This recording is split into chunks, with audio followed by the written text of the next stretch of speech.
Il est presque 16 heures à l'emblématique gare de Dakar. Les voyageurs commencent à affluer. C'est la première étape d'un parcours de 36 km. Dans le hall, des sonorisations diffusent les informations destinées aux passagers. Et de ce côté, on a les guichets, on a les 4 guichets de la gare de Dakar. Et au R+1, on a l'agence de la gare de Dakar. Cette machine sert à distribuer des titres de transport. C'est une machine intelligente qui permet en fait l'achat des titres, le rechargement des abonnements et l'achat de n'importe quel titre. Après le hall, c'est le patio, le lieu d'embarquement des voyageurs. Vous avez une boutique relais et vous avez la parfumerie de la gare.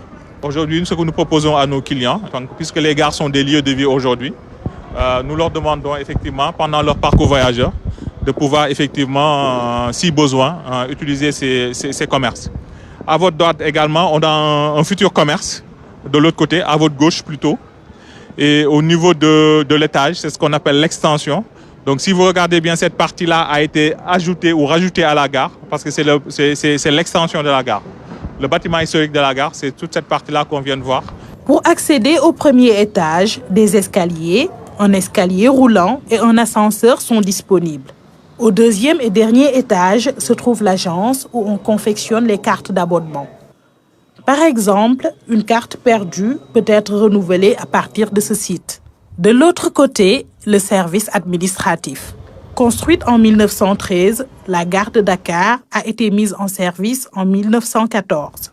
Elle fut fermée en 2009 et brièvement rouverte en 2010. Elle est entrée en service commercial le 28 décembre 2021, comme le reste de la ligne ferroviaire allant jusqu'à Diamniadio.